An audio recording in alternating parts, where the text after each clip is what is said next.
नमस्कार दोस्तों, आज का प्रश्न है कि औपचारिक संप्रेषण क्या है, इसके लाभ, महत्व तथा हानियां और सीमाओं को बताइए। प्रश्न एक बार पुनः, औपचारिक संप्रेषण क्या है, इसके लाभ और महत्व तथा हानियों और सीमाओं को बताइए। तो चलिए इसके उत्तर को देखते हैं। औपचारिक संप्रेषण से अभिप्राय संगठन में होने वाले कार्यालयी संप्रेषण से है, यानी संगठन में जो बुलाकर प्रबंधक मीटिंग लेता है या मैनेजर जो मालिक होता है संस्था का, वह जो बात करता है आपस में, उस संप्रेषण से है। जब भी किसी कार्य को सौंपना होता है, यानी किसी कार्य को किसी को देना होता है, उत्तरदायित्वों का निर्धारण करना होता है, किसी को अधिकार देने होते हैं, या संस्था के उद्देश्यों पर बात की जाती है, संस्था के लक्ष्यों को निर्धारित किया जाता है, ऐसी सारी बातें या अधिकारी विषयों को से संबंधित सूचनाओं का आदान प्रदान करने के लिए प्रबंधक या संस्था का मालिक एक सभा का गठन करता है, सूचना देने के लिए, संप्रेषण करने के लिए सभी के बीच में। इसे ही औपचारिक संप्रेषण के नाम से जाना जाता है। ठीक है, अब बात करते हैं कि औपचारिक संप्रेषण कितने प्रकार के होते हैं।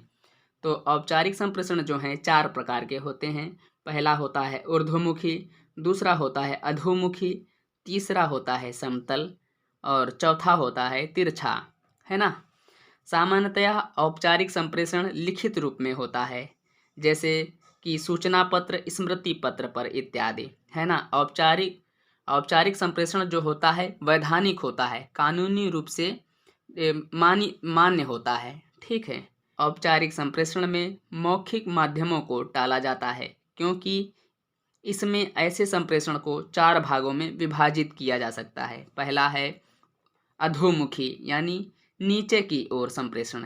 नीचे की ओर संप्रेषण मतलब अधिकारी जो है, मतलब जो संस्था का या व्यवसाय का जो मैनेजर है, वह संस्था या व्यवसाय की नीतियों, योजनाओं को बताने के लिए सभा का गठन करेगा, मतलब सभा बुलाएगा जिसमें सभी लोग होंगे। उसमें ऊपर से लेकर सभी नीचे तक, यानी अधीनस्थ के सभी लोग होंगे, उनमें आपस में संप्रेषण करेगा, संस्था की बातों को रखेगा, उनको निर्देश देगा, आदेश देगा। ये सभी बातें होती हैं, यानी इसमें जो संप्रेषण का जो प्रवाह है ऊपर से नीचे की ओर होता है। ठीक है, अधोमुखी संप्रेषण में अधिकारियों से अधीनस्थों तक सूचना के प्रवाह को अधोमुखी संप्रेषण के नाम से जाना जाता है। अधोमुखी संप्रेषण की सफलता प्रबंधकों की कुशलता पर निर्भर करती है।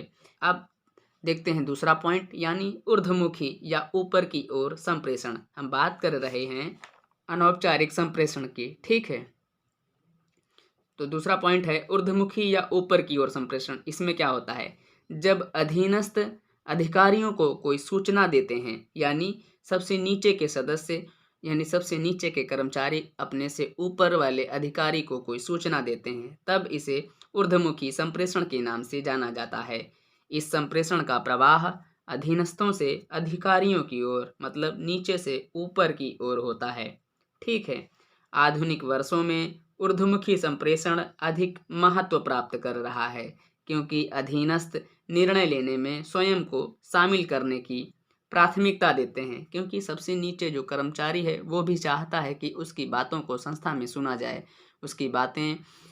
उसकी बातों को मैनेजर यानी जो संस्था का जो मालिक है ध्यानपूर्वक सुने और उसकी बेहतर स्थिति के लिए उचित कार्यवाही करे। इसलिए वे बेहतर कार्य स्थिति की मांग करते हैं। ठीक है, इसमें कैसे संप्रेषण होता है, इसमें अधीनस्थ जो होता है अपने प्रस्ताव को, यानी प्रस्ताव में या कोई दुख हो सकता है उसका, या कोई शिकायत हो सकती है अपने विभाग से या संगठन को लेकर, है ना, या कोई ऐसा कार्य या ऐसा कोई सुझाव जो संस्था की प्रोडक्टिविटी को बढ़ा दे, ऐसा कोई सुझाव हो सकता है जो अधीनस्थ अपने से ऊपर वाले अधिकारी को देता है। इसे ही ऊर्ध्वमुखी यानी ऊपर की ओर संप्रेषण कहते हैं। ठीक है, अब बात करते हैं औपचारिक संप्रेषण के तीसरे पॉइंट की, यानी समतल की। ठीक है, समतल में देखते हैं। समतल में क्या होता है कि समतल संप्रेषण अधिकार के समान स्तर पर कार्य करने वाले व्यक्तियों के बीच संप्रेषण है। सामान्यतया विभिन्न विभागीय अध्यक्ष एक दूसरे के साथ अपने विभाग की नीति की चर्चा करते हैं, उसे समतल संप्रेषण माना जाएगा। इसको एक सरल उदाहरण के द्वारा समझते हैं। जैसे मान लीजिए 2 क्लासें हैं, क्लास 12th ए, क्लास 12th बी, है ना। एक में कॉमर्स पढ़ाई जाती है, दूसरे में साइंस पढ़ाई जाती है। दोनों के मॉनिटर यानी कैप्टन निर्धारित किए गए हैं। तो उनको हम जो कैप्टन निर्धारित किए गए हैं उनको हम विभागीय अध्यक्ष मान लेते हैं, यानी कॉमर्स का एक अध्यक्ष और एक साइंस का अध्यक्ष। तो ये दोनों अध्यक्ष एक दूसरे के साथ संप्रेषण करेंगे या अपने विभाग की नीति की चर्चा करेंगे, उसे ही समतल संप्रेषण माना जाएगा, यानी समान स्तर के लोग। ठीक है, कैसे? जैसे क्रय प्रबंधक और उत्पादन प्रबंधक में, उत्पादन प्रबंधक चीज़ों का उत्पादन तभी करेगा जब क्रय प्रबंधक खरीद कर लाएगा ना। इसलिए विभिन्न विभागों के समान स्तर पर कार्यरत लोगों के बीच सूचना का विनिमय होता है। ठीक है, इसे ही समतल संप्रेषण कहते हैं। अब बात करते हैं औपचारिक संप्रेषण के चौथे संप्रेषण की, यानी तिरछा संप्रेषण की। तिरछा संप्रेषण वह है जो विभिन्न विभागों में काम करने वाले जो व्यक्ति हैं वो भिन्न भिन्न अधिकार रखते हैं, यानी विभिन्न अधिकार वाले व्यक्ति के बीच में सूचना का प्रवाह है। कैसे? जैसे विक्रयकर्ता ग्राहक की आवश्यकता के अनुसार उत्पाद के डिजाइन को परिवर्तित करने के लिए उत्पादन प्रबंधक को प्रार्थना कर सकता है। कैसे? क्योंकि चीज़ों का जो विक्रय कर रहा है, जो उपभोक्ता तक चीज़ों को पहुंचा रहा है, वह उपभोक्ता की बातों को सुनता होगा, है ना। जब वह चीज़ों को, प्रोडक्ट को देता होगा तो उपभोक्ता अपनी राय रखते होंगे कि प्रोडक्ट को ऐसा नहीं ऐसा होना चाहिए, है ना। तो विक्रयकर्ता जो है ग्राहक की आवश्यकता के अनुसार, ग्राहक जैसा चाहता है उसके अनुसार उत्पाद के डिजाइन को परिवर्तित करने के लिए उत्पादन प्रबंधक को प्रार्थना कर सकता है ना, सुझाव दे सकता है। इसलिए तिरछा संप्रेषण सूचना के प्रवाह में देरी को समाप्त करता है और शीघ्र निर्णय लेने में सहायता प्रदान करता है, क्योंकि इसमें कोई वो निश्चित क्राइटेरिया नहीं होता है कि पहले फॉर्म भरो, पहले आवेदन करो, फॉर्म भरो, फिर अधिकारी से मिलो, फिर अपनी बात को बताओ। ऐसा कुछ नहीं होता है। इसमें सीधे सबसे नीचे स्तर का जो उस संस्था का ना होते हुए भी अंग होता है वह अपनी बात को रख सकता है ना। इससे क्या होगा कि संस्था की उत्पादन क्षमता में वृद्धि होगी, प्रोडक्टिविटी में बढ़ावा मिलेगा। कैसे? विक्रयकर्ता है एक तरफ है उत्पादनकर्ता, उत्पादन प्रबंधक, है ना। तो विक्रयकर्ता जो है चीज़ों को बेचता होगा, किसके पास? ग्राहकों के पास भेजता होगा। उत्पादक प्रबंधन क्या करता है? उत्पादन प्रबंधक जो है उत्पादन करता है, इसके बाद चीज़ें जो हैं अलग अलग लेवल पर जाकर तब जाकर विक्रयकर्ता को मिलती हैं। लेकिन तिरछा संप्रेषण में क्या होता है कि विक्रयकर्ता सीधे उत्पादन प्रबंधक से संपर्क कर सकता है और लोगों की सूचनाओं का, यानी लोगों की आवश्यकताओं की पूर्ति के लिए सुझाव रख सकता है। ठीक है,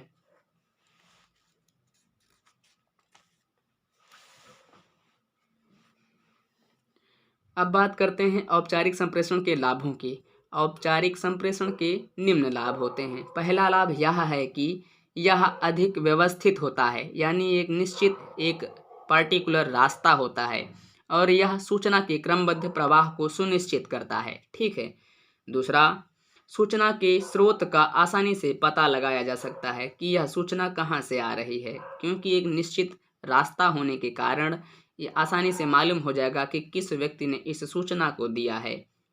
तीसरा लाभ है कि इसमें कर्मचारियों के उत्तरदायित्व को निश्चित करना आसान होता है, क्योंकि इसमें सूचना के लिए प्रमाण होता है।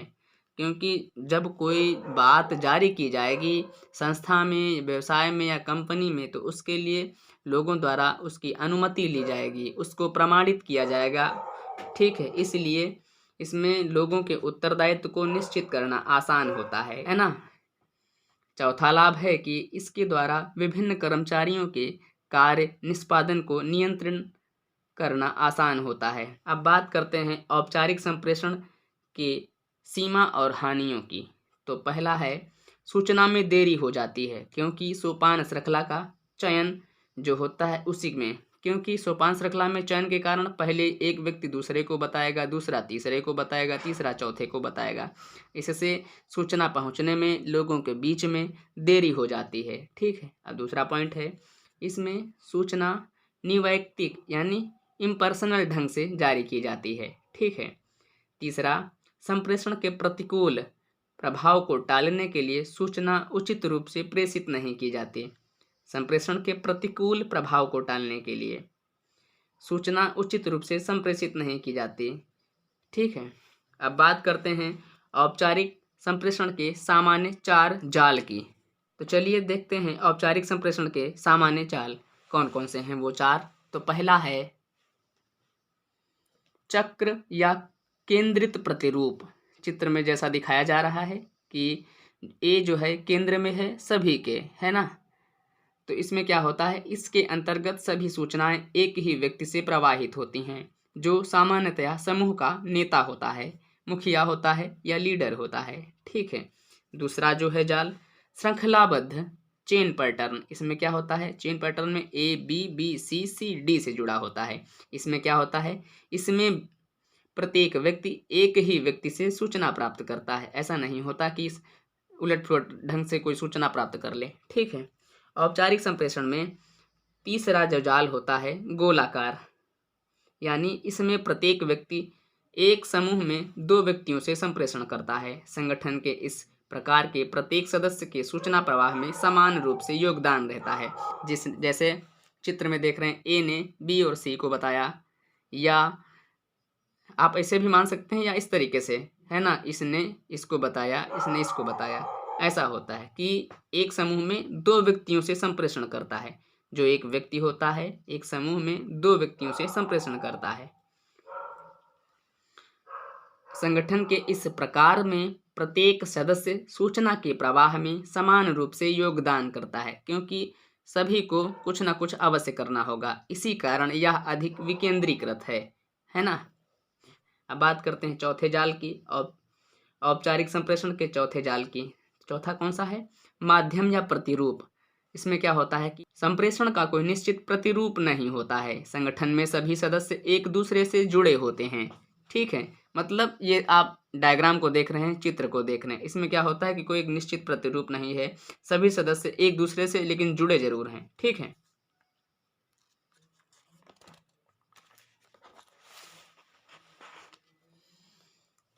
उल्टा हुआ, इस प्रतिरूप में एक अधीनस्थ को अपने ऊपर के अधिकारी के साथ और उसके साथ के अधिकारी के साथ संप्रेषण करने की अनुमति होती है।